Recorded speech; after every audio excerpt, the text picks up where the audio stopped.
I mean, I still use words like spiritual and mystical without furrowing my brow too much, and I mean, to the consternation of many atheists. I think there is a range of experience that is rare and that is only talked about without obvious qualms in religious discourse. And because it's only talked about in religious discourse, it is just riddled with superstition, and it's used to cash out various metaphysical schemes, which it can't reasonably do.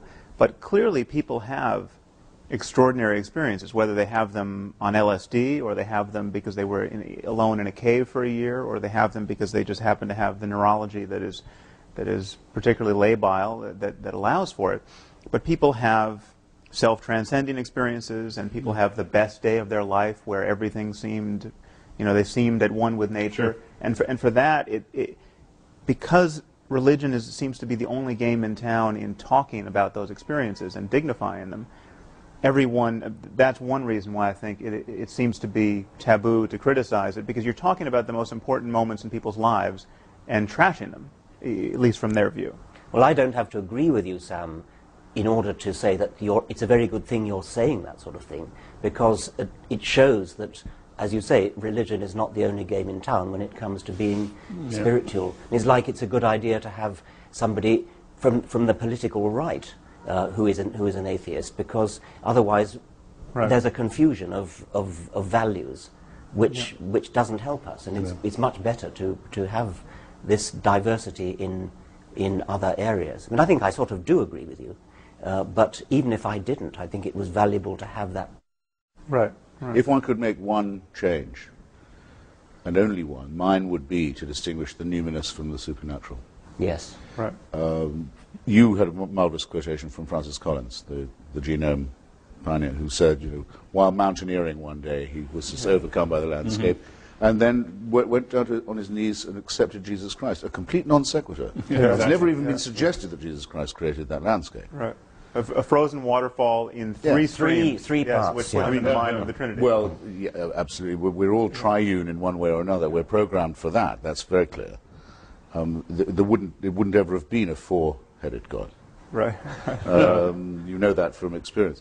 But that would be an enormous distinction to make, and I think it would clear up a lot of people's confusion, that what we have in our emotions, the surplus value of our personalities, the bits that aren't particularly useful for our evolution, or that we can't prove are, but that do belong to us all the same, don't belong to the supernatural and are not to be conscripted or annexed by any priesthood. Yes, it's a sad fact that people, in a sense, won't trust their own valuing of their numinous experiences.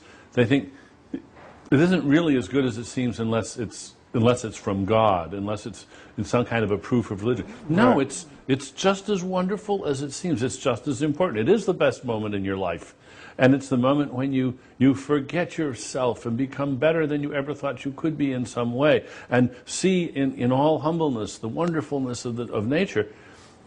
That's it, and that's wonderful. But it doesn't add anything to say, golly, that has to have been given to me by somebody even more wonderful. It's been hijacked, hasn't it? It's also, I'm afraid, I think it's a deformity or a shortcoming in the human personality, frankly, because the religion keeps stressing how humble it is, and how meek it is, and how accepting, and almost to the point of self-abnegation it is.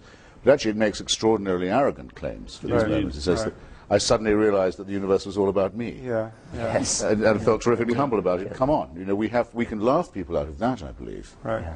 Also, and I think we should. I am so tired of the if only Professor Dennett had the humility to blah, blah, blah, and humility, and this from people of breathtaking arrogance.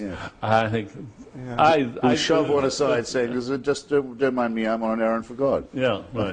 This is a How point. modest is that? This is the point I think we should return to, this notion of the arrogance of science, Oh, because there is no discourse which enforces humility more rigorously. I mean, scientists, in my experience, are the first people to say they don't know. I mean, if you get a scientist to start talking off his area of specialization, he or she immediately starts hedging his bet saying, I'm not, I'm sure there's someone in the room who knows more about this than me, and of course, all the data is not in. I mean, this is the mode of discourse in which we are most candid about the scope of our ignorance. Well, actually, a lot of academics come up with that kind of false modesty.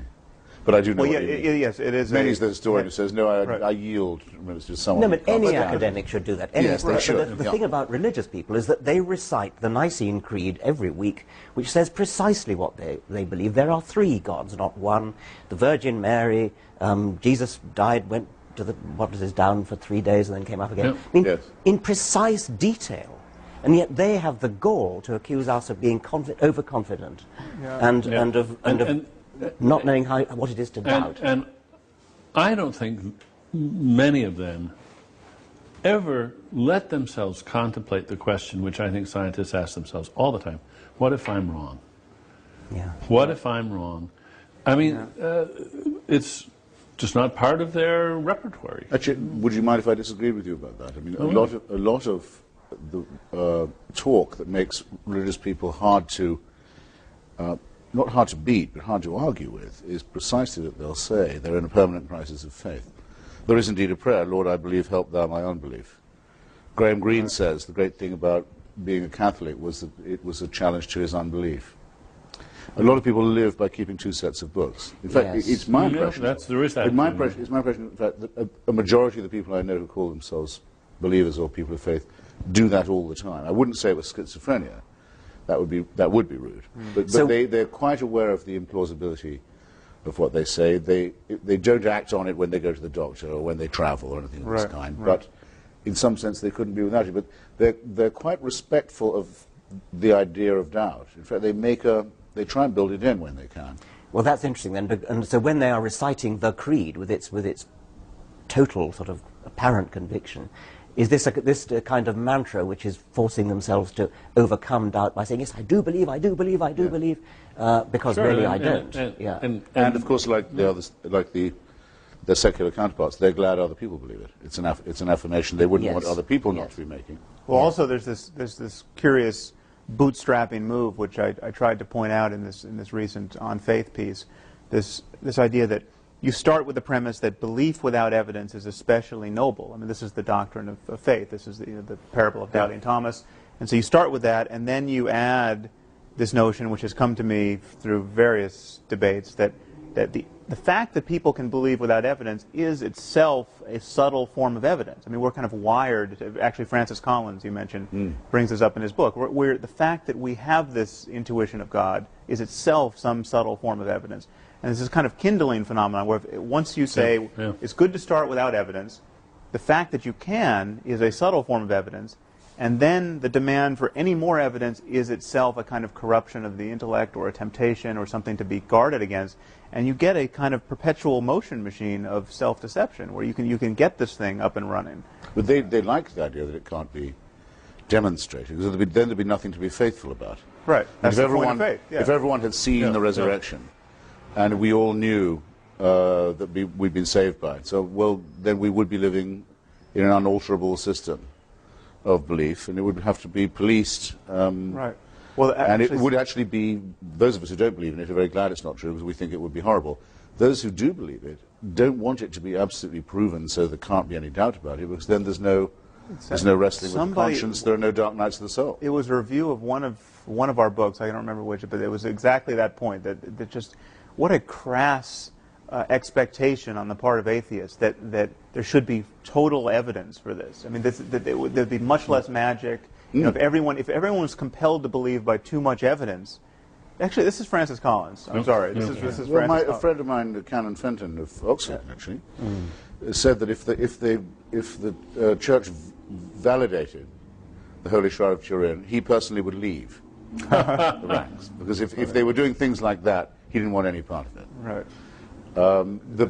I didn't expect when I started off my book tour to be as lucky as I was. I mean, Jerry Falwell died in my first week on the road. That was amazing. Yes, that was amazing luck. I didn't expect Mother Teresa to come out as an atheist. Yes. But reading her letters, which I now have, it's rather interesting. She writes, I can't bring myself to believe any of this. She tells all her confessors, all her superiors, I can't hear a voice, I can't feel a presence, even in the Mass, even in the sacraments, no small thing. And they write back to us saying, that's good. Right. That's great, you're suffering. It gives you a share in the crucifixion. It makes you part of Calvary. You can't beat an argument like that. Right. The less you believe it, the more you're an illustration The more of faith. you prove it's true. Yeah. Yes, and the struggle, the dark night of the soul is the proof in itself. Yeah. So we just have to realize that these really are non-overlapping magisteria. We can't hope to argue with a mentality of this kind. Well,